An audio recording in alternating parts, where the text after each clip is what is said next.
What the heavens, hang on. I don't, Well, good morning, everybody. Welcome to day 28 of the Democrat shutdown. We're almost a month into this, and we wanted to highlight a couple of things and a few members this morning. There are some very important developments.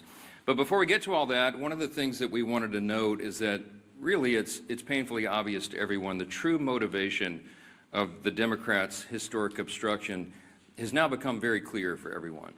I want to use a little simple, Lily, if you show me this real quick. Just real quick, simple facts, because these things get obscured too much. But there are simple facts about the Democrat shutdown that everybody needs to recognize. Here's 4 of them. First of all, we have to have the Senate. It requires 60 votes to break an impasse. Wait, hang it on, Lily, hold it real here. Keep it close to the podium. I want everybody to see this, okay? We're going to make it simple. I had my 15-year-old son and some of his friends were together over the weekend, and they wanted me to explain it to them as simply as possible. This is the little formulation, okay? Hey, fellas, remember from civics, you got to have 60 votes in the Senate. We only have 53 Republicans, so we must have Democrats to do it. The Democrats are out trying to claim that this is all on Republicans because we control the government. We don't control the Senate without 60 votes, so you have to have them. Now they've voted 13 times, those Senate Democrats, counting the House and the Senate together, they voted 13 times to keep the government closed. And what they're demanding as a ransom to reopen the government are some really crazy things. They want to restore $200 billion in health benefits paid for by U.S. taxpayers to illegal aliens and non-citizens. We can't do that. They want billions of dollars in wasteful programs to be returned to foreign countries for things that none of you would agree with. We're not going to do that.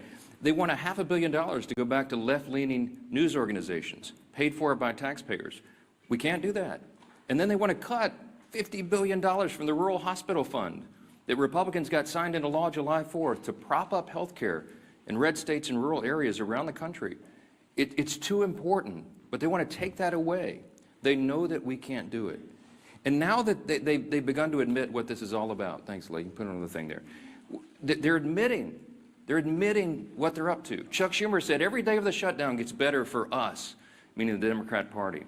And you know, we had the second-ranked Democrat in the House, the minority whip, who just said a few days ago, the end of last week, that we know that this is causing great pain for the American people, but we have to use this leverage.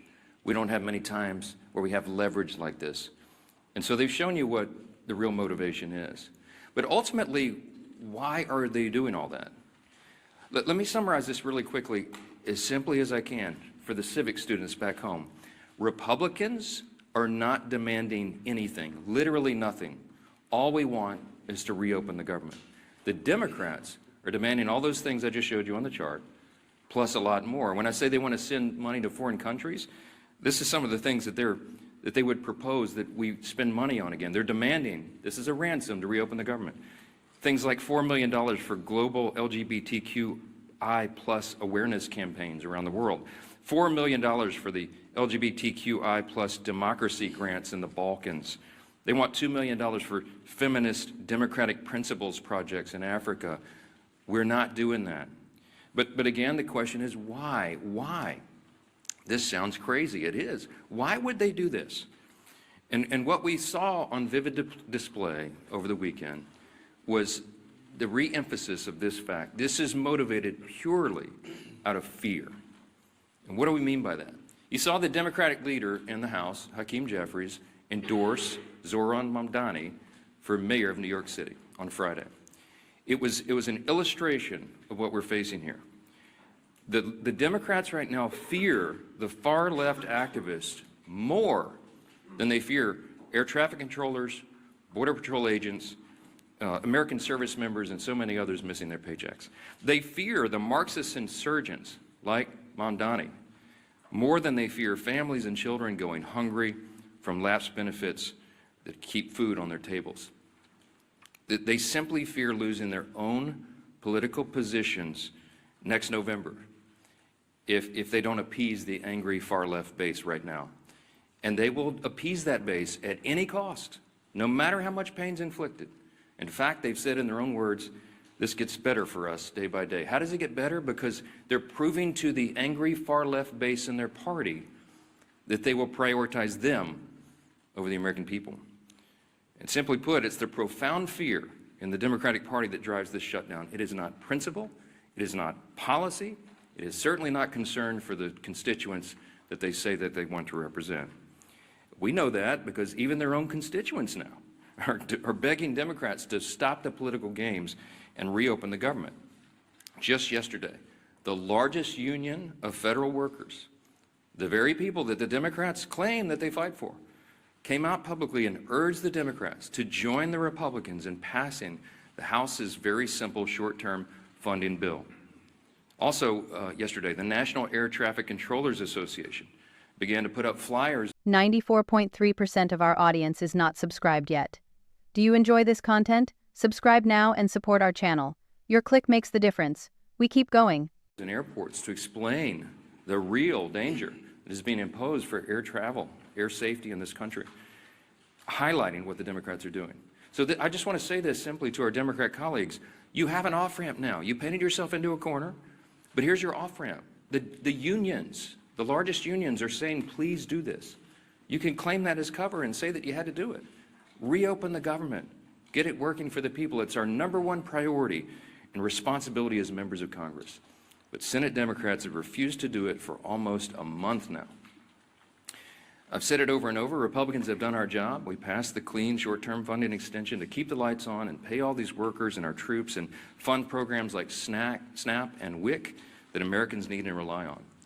And in the meantime, Republicans have been working very hard around the clock every day of this Democrat shutdown to do our best to reduce the pain for our constituents.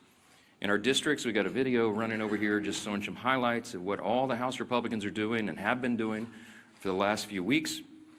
Out in their districts, they're trying to help Americans navigate the crisis that the Democrats have created with their selfish political decisions. Here's a few more examples this morning we wanted to highlight. In Montana, Congressman Troy Downing, these are all Republicans doing work back home. He's met directly with his TSA officers and air traffic controllers who continue to show up to work while Democrats keep the government closed. In New York, Congresswoman Nicole Maliotakis is working around the clock, hand in hand, for example, with her local national park officials to organize community cleanups and maintain our public lands, doing the work Democrats left behind as park rangers and visitors staff remain furloughed under their shutdown. In Sullivan County, Indiana, and down in South Texas, you have Congressman Mark Messmer and Brian Babin. They've strategized with rural hospital leaders to ensure that these communities are able to access that $50 billion rural hospital fund, by the way, that the Democrats want to defund. This is the very funds that the Democrats worked hard to kill in their counterproposal to reopen the government. In South Carolina, Congresswoman Sherry Biggs has been meeting with her small business owners who continue to serve their communities, many of whom are already feeling the benefits from Republicans' work to deliver no tax on tips. We did that in the big, beautiful bill, the Working Families Tax Cut. It's a wildly popular measure that, by the way, every Democrat voted against. In Oregon, Congressman Cliff Bentz is meeting with his air traffic officials as they wait on Democrats to reopen the government and deliver the federal funds they need to expand that region's critical air travel infrastructure. And here in Washington, the work has gone on in earnest as well. People keep commenting to me, you look so tired on TV. I am so tired because we're not sleeping a lot. We're working overtime. Here in Washington, our House committees have continued to conference together and do all the work we can to ensure legislation is ready for the floor for action as soon as we get back to legislative session. The House also continues to carry out its essential oversight duties. And you'll be reporting on this all day, but the Oversight Chairman James Comer released a blockbuster report now on the Biden auto pen presidency. And this report includes 47 hours worth of transcripts and testimony revealing that every executive action signed by the auto pen without written authorization from President Biden should be voided. This is an unprecedented situation in American politics and government. The actions of President Biden simply were not all his own actions, and there are major implications to that, including all the pardons that he signed. But don't get me started. Okay, on Friday, the Energy and Commerce Chairman, Brett Guthrie, these are all Republican actions, he launched a bipartisan investigation into the NBA's handling of betting and illegal gambling allegations following the recent shocking reports that raised questions and integrity concerns. And as we covered last week, the House Oversight Committee also delivered its third batch of files from the Epstein investigation, now totaling 43,000 pages and documents, pieces of evidence, including personal flight logs, financial ledgers, daily calendars, and diaries of Epstein himself. Republicans are here in Washington, and we're out in our district, fanned out across the country, doing good work on behalf of the people we serve and represent. And what are the Democrats doing? You've seen it. They're posting TikTok videos. They're bragging about using the American people's pain as their political leverage. And House Republicans are taking this day by day, just like the rest of the country. We have our House Republicans on a 48-hour return notice so they can get back, understanding that some flights may well be delayed.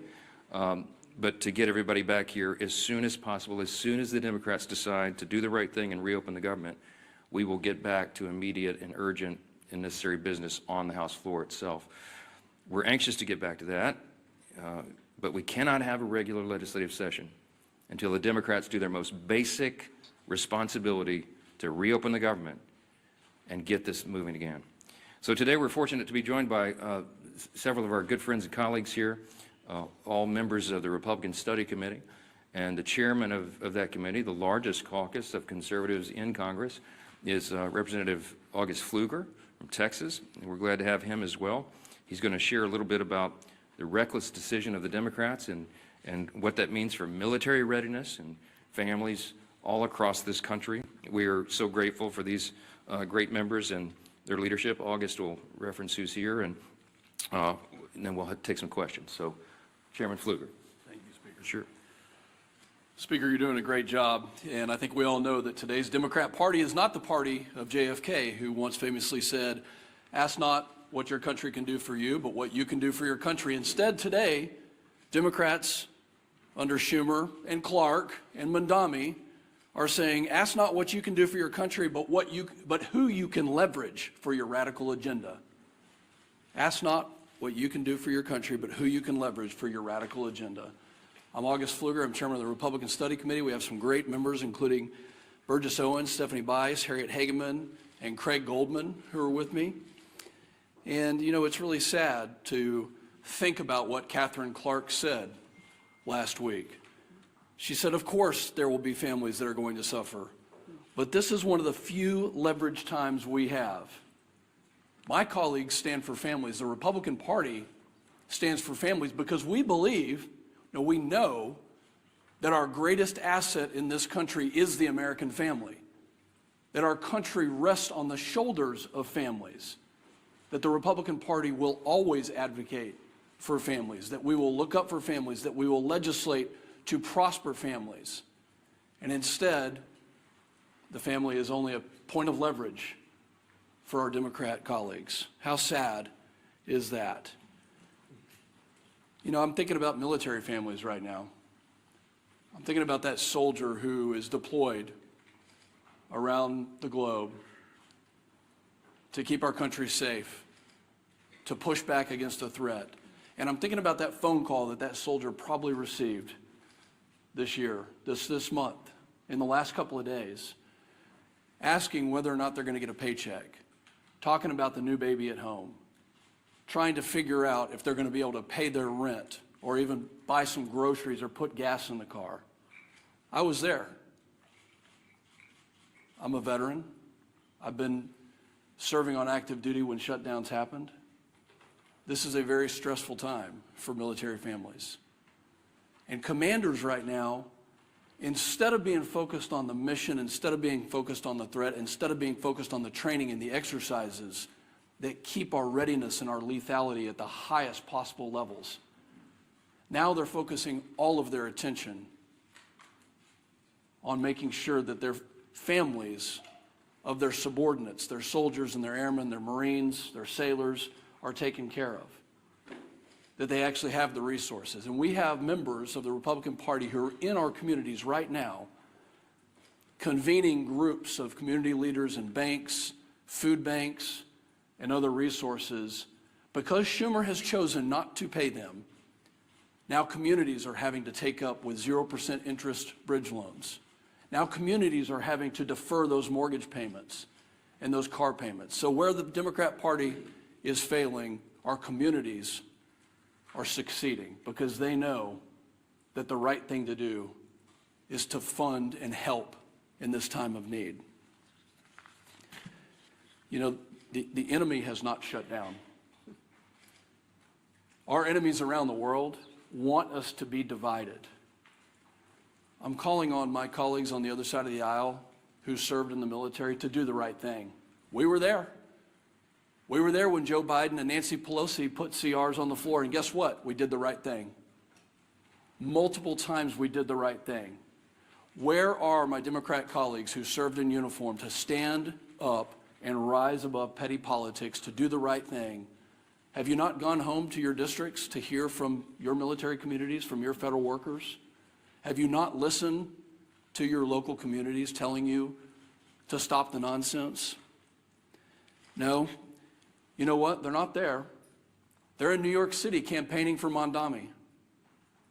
Maybe they've orchestrated this so that they had the time to go campaign for an outright socialist. Maybe this was orchestrated so they could go do that. No, this isn't the party of JFK anymore. This is the party of Schumer and Mondami, the party that bows to the radical left. I hope that everybody can see the split screen of what's happening in this country. The Speaker has so eloquently talked about the fact that Republicans are doing our job to take care of families, that over 13 times the Senate Republicans have voted to fund our military, to fund TSA, to make sure our Border Patrol can get paid and all federal workers can get paid. And Democrats continue to obstruct. I hope you can see the dichotomy between the two sides here. And I'm calling on Democrat members, especially those who served in the military, to do the right thing and to stop the nonsense. With that, I hand it over to my good friend, our leader, Mr. Steve Scalise. Thank you, Chairman Pfluger. Thank you for your service to our country, especially to all those men and women who are currently serving our nation, whether it be in the military, federal employees that are still working, showing up on their job, but because of Chuck Schumer and Democrats who have bowed to the socialist radicals in their party, those federal workers are not getting paid. We've talked up here for weeks now about some of those hardships, how it's going to affect people, and ultimately now how it is affecting people. Those impacts are now being felt. It's not hypothetical anymore. It's not some memo from a department laying out what might happen. We're starting to hear those stories. You can see, and our conference chair, Lisa McClain, has done a really good job of compiling a lot of the work that's being done by many of our colleagues. One of the reasons we're not meeting in session is because the Democrats shut down the government, but also because of that shutdown, our members are now busy in their districts mopping up a lot of the mess created by those Democrats because of the shutdown, the hardships it's created on families. And those are real hardships, and I applaud my colleagues who are in their districts trying to figure out ways to help people during this difficult time, working with food banks to get food to people who are missing SNAP benefits, WIC payments, military members who are not getting paid, but they're overseas, as Chairman Pfluger talked about. While their family's still here, those babies still have needs, and yet the paycheck's not coming in. Those bills are still due. And Democrats think this is some kind of game. Speakers talked about this over and over again, but what has their reaction been? Not figuring out a solution to get out of it, an off-ramp. It's doing stupid TikTok videos, making fun of this situation, thinking that the American people are leverage in their game to get some kind of unachievable goal, $1.5 trillion in new spending, $200 billion in taxpayer benefits for illegals, gutting $50 billion out of a healthcare fund for rural hospitals. And again, they try to claim it's about something else. Maybe it's about healthcare. Well, if it was about healthcare, they wouldn't be gutting $50 billion out of the rural health care fund. They wouldn't have fought, by the way, on the Senate floor months ago to remove a provision, the cost-sharing ratios, that would have lowered premiums on families by 11%. It was in our bill. We voted for it, passed out of the House. Democrats are still to this day bragging that they removed that provision from the bill that would have lowered premiums, health insurance premiums on families by 11%. And they want to talk about health care? Give me a break. Look at what they've done. They've wrecked the health care system. They fought to raise premiums on families. Democrats have over and over again, and now they're imposing real pain on American families with this shutdown. We've got some new numbers that have come in, and these are not good numbers, unfortunately. Reuters reported more than 2,700 flight delayed nationwide on Monday, and more than 8,600 flight delays just Sunday. 8,600 flight delays. Think of how many families were impacted. Every flight, well over 100 people on each one of those 8,600 flights that were delayed, all because Chuck Schumer and radical Democrats want to use American people as leverage. A Democrat aide said they won't concede short of, quote, planes falling out of the sky. Who are these people? Didn't they once care about this great nation and making it better? And now they think if a plane falls out of the sky, that's their leverage? For what? Goodness. Chuck Schumer, quote, every day gets better for us. Who is us? Because I can tell you who them are.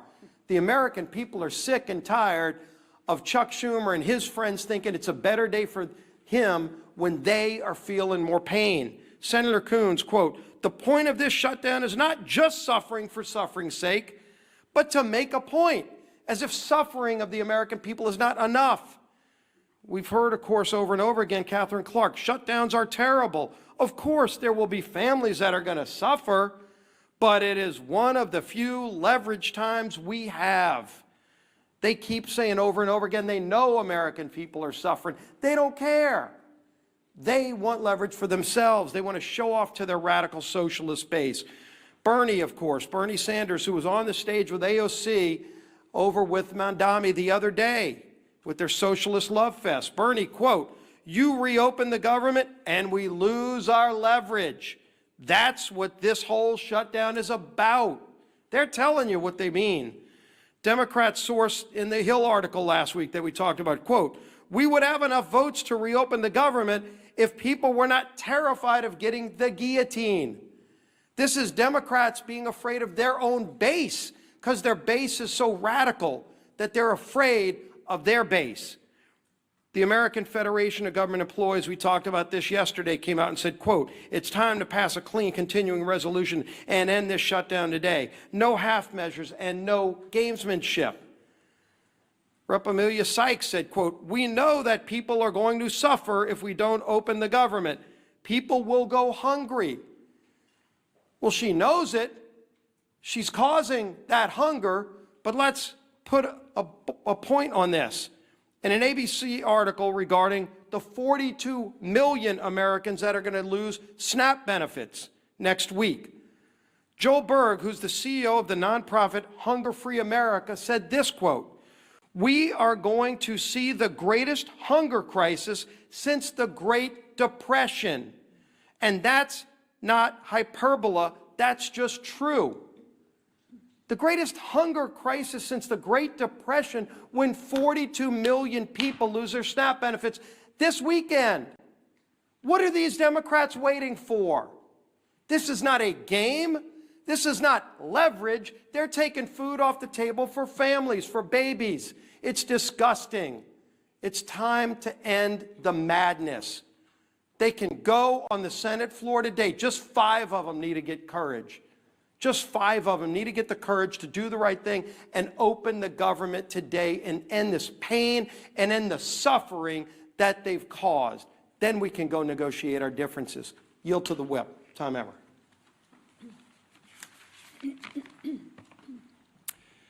As has been mentioned, yesterday the largest federal workers union in the country. It represents 820,000 federal workers released a statement calling on Democrats to stop playing political games, pass our clean CR, and reopen the government. What was Chuck Schumer's response? Silence. Crickets.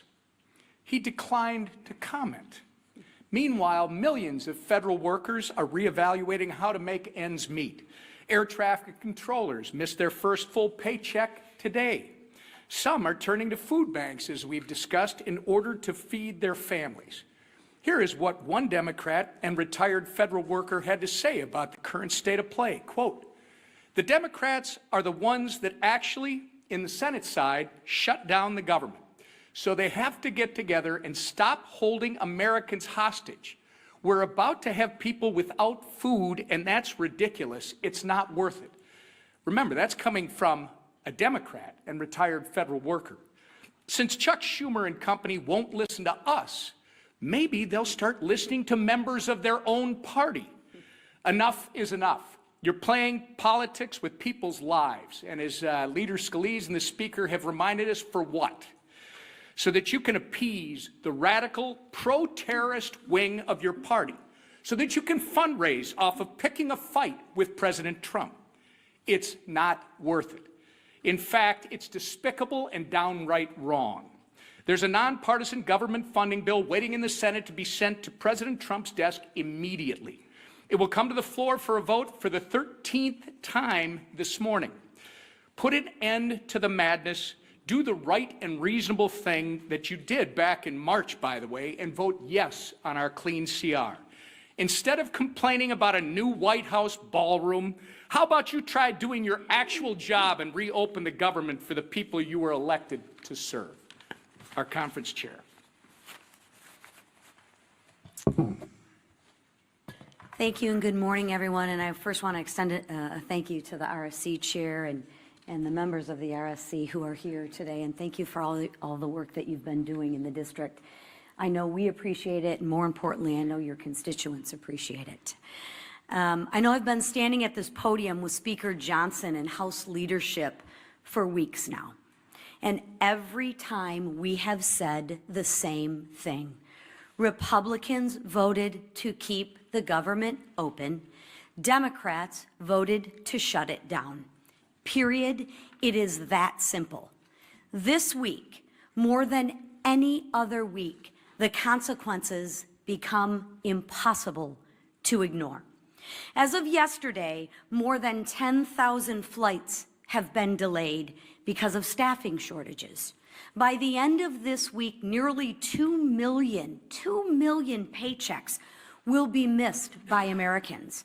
And by Saturday, 42 million Americans will lose their SNAP benefits.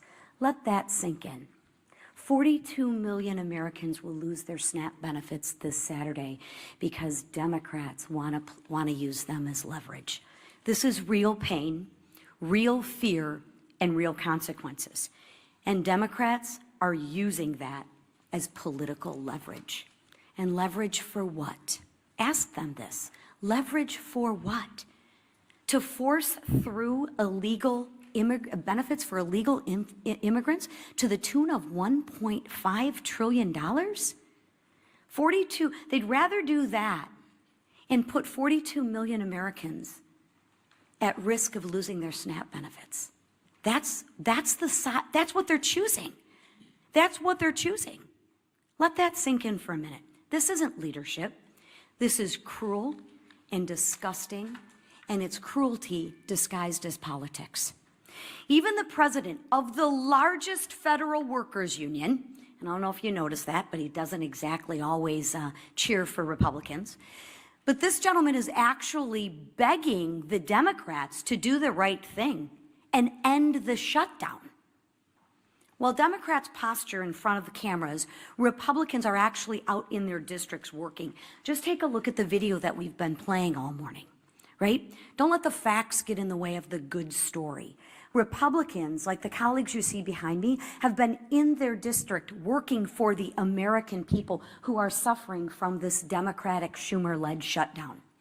You will see Republicans volunteering at food banks, Republicans supporting rural hospitals, Republicans cleaning up national parks, and Republicans helping people in real ways. Republicans believe in solutions, not stunts. We believe in serving the American people, not using them. So while Democrats try to turn American hardship into political currency, Republicans are working to reopen the government, to restore paychecks, and bring stability back to American families. Because this isn't about leverage, it's about people. And we are here to serve. It's about time the Democrats remember who they serve. Thank you. All right, questions? Go ahead first. Go ahead. Earlier this week, President Trump floated running for president again in 2028. Are you comfortable with those comments, and you're a constitutional lawyer, would that violate? Well, there is the 22nd Amendment. I spoke with the president about an hour ago. It's late in the evening in Japan. He's working around the clock, serving the American people. He doesn't stop. Talk about someone who works around the clock. And as Chairman Pfluger mentioned a moment ago, and as we've reiterated in here so many times, you're looking at the split screen because under President Trump, the Republican Party has delivered. I mean, you're talking about reducing taxes, reducing regulations, cutting fraud, waste, and abuse, ended the border crisis, ending the crime crisis, resolving conflicts, wars around the globe, and working on these amazing trade agreements. It's been a great run. But I think the president knows, and he and I have talked about the constrictions of the Constitution, as much as so many of the American people lament that. The Trump 2028 cap is one of the most popular that's ever been produced, and he has a good time with that, trolling the Democrats, whose hair is on fire about the very prospect. But I do believe that we've got 3 extraordinary years ahead of us, and the 2 years of the Trump administration are going to be an incredible thing. And I don't see a way to amend the Constitution because it takes about 10 years to do that, as you all know, to allow all the states to ratify what 2/3 of the House and 3/4 of the states would approve. So I don't see the path for that, but I can tell you that we are not going to take our foot off the gas pedal. We're going to deliver for the American people, and we've got a great run ahead of us. He'll have 4 strong years. Yes, second round. The White House was able to find funding for the military, for WIC, for farmers. Should the White House now be able to find some funding for the SNAP program if they've done it for all these other ones? They certainly tried. I mean, one of the reasons that this shutdown has not yet been as painful as it might otherwise have been is because the president is bent over backwards, the administration. Think of it this way. The White House, the executive branch in a shutdown, has a large control panel full of dials. Under the Obama administration, they turned those dials, the pain dials, to 10 immediately. You remember it was so egregious to us. Speaking of our veterans, I mean, they put yellow crime tape around the World War II memorial so that people who'd served their country could not go visit the memorial. They wanted it to hurt. The Democrats have shown, and they've said in their own words, this is leverage. It gets better for them every day. They don't mind inflicting pain on the American people if they can somehow get some sort of political points out of it. The Republican Party is the opposite. And President Trump has proven that. Every day of this shutdown, he has tried to move funds around to find unobligated funds to cover the bases, to get the troops paid in the middle of October, and to make sure that WIC funding is not resolved. You know how he's getting women, infants, and children funding done? They did some very creative legal research I've quite admired. They found a statute in the 1930s that they could use to say that some of the tariff revenue could be used to cover nutrition because so much of that was transported over the border. So they've done some creative, amazing things to mitigate, to lessen the pain as much as possible. We've been out all over the country, all these Republicans. I mean, Craig Goldman flew in here to do this press conference with us, but he's been in Texas serving his constituents. Stephanie Bice been in Oklahoma. Harriet Hageman's been out west. You got Burgess Owens out in Utah. They've been serving their constituents, and August Pfluger, but they came in to help us articulate what's going on. All that effort has mitigated the pain, but we're running out of the resources. We want to fund SNAP, but they did the legal research and they could not find a 1930s era statute to bootstrap that one. The contingency fund was approved by Congress. And when the Democrats voted against the CR, they voted against the ability of us to use that money. And so 42 million people are going to suffer because they're playing political games. There's nothing, the White House has run out of it. They have all the pain dials turned back to just a 0 or a 1 as best they can. But when you're out of resources, they go all the way up. And it's out of their hands, it's out of our hands, and that's why we're so frustrated. You don't see the happy warrior Steve Scalise pound the podium very often. But we're angry about this, we're frustrated. We should be, because it's wrong for the people, and all of you should be angry about it as well. And I know many of you are. Yeah, Ray. What's your reaction to yesterday's purge of senior ICE officials from field offices around the country? Are you worried that that's going to result in less experienced leadership at ICE? And again, when is it time for Congress to do some oversight? I don't know any of the details of that yet. I just heard about that literally. I was walking in, so I'm not going to comment on it until I find out the details. I know some of these things get misportrayed. Yeah, back row. Yeah. On the auto pen investigation and the oversight committee's report that was released this morning, some Senate Republicans have suggested that perhaps there isn't a legal avenue to void the pardons that were signed by by the auto pen and these executive authorities. Do you think that there is a legal avenue? That's what the investigation concluded, that any of those executive actions that were signed by the auto pen and the Biden administration should be void. Do you think that's possible? Nothing this incredible and insane has happened before. This was not something that the forefathers anticipated. It's unprecedented. There is no legal precedent because no previous president had an auto pen or had the audacity to have people signing things on their behalf when they didn't even know what was in it. And so we're in uncharted waters as a nation. As we say up here all the time, we're so tired of making history. I just want normal times, normal Congress again. But the Biden administration was unprecedented in so many ways, and the president was checked out of his job for quite some time, and everybody knows it. And there was a cover-up. The people around him who were they would give him scripts to follow. They would point him literally in the direction, stand here, sir, wave like this. And he didn't know what he was signing. So there's all sorts of just incredible implications. It sounds like a terrible novel or something, but this is reality. And so the pardons, for example, he pardoned categories of violent criminals and turned them loose on the streets. And he didn't even know what the categories were, apparently, much less the individual people that he pardoned. They're invalid on their face. I mean, I used to be a constitutional law litigator. I would love to take this case and go into the courts and make that law to set the precedent. You can't allow a president to check out and have unelected, unaccountable, faceless people making massive decisions for the country. Think of the executive orders that were signed with the auto pen. When he paused LNG exports, liquefied natural gas, to our European allies around the world, I confronted him about it, by the way, the one meeting they allowed me to have with him as Speaker in the Oval. And he looked at me as if it hadn't happened, and he said, I didn't do that. And it occurred to me, he wasn't lying. He honestly didn't know. Do you know what the implications of pausing LNG exports were around the world? It made all of our European allies had to buy their natural gas from Vladimir Putin, which fueled his war machine, to go, conduct his war on Ukraine. It destabilized our energy sector, and it had us step back 3 or 4 steps of energy dominance around the world. Thankfully, we're back now because we have a commander-in-chief who's fully in command and understands the necessity, energy policy being national security policy. I could go on and on and on in every category. Huge implications. What does it mean for us? How do you unwind it? I don't know. But it will be determined in the courts ultimately. And these are unprecedented cases of first impression, as we say, because it's never been tested before. But man, is it dangerous stuff. Front row. Because you win the boot game today. Go ahead. Norman, Your Honor. I'm curious, you guys, a lot of you were talking about the government unions demanding that Democrats reopen the government at this point.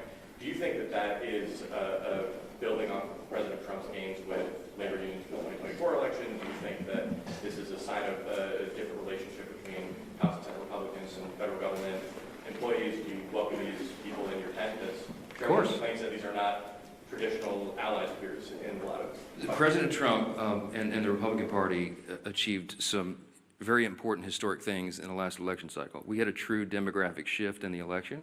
We had a record number of Hispanic and Latino voters, for example, who came into the Republican Party, record number of African-American black voters, Jewish voters, union workers, young people, demographics that had not traditionally in recent years been with the Republican Party in large numbers. And they came to us not reluctantly, but with hopeful anticipation. Why? Because they wanted a return to common sense.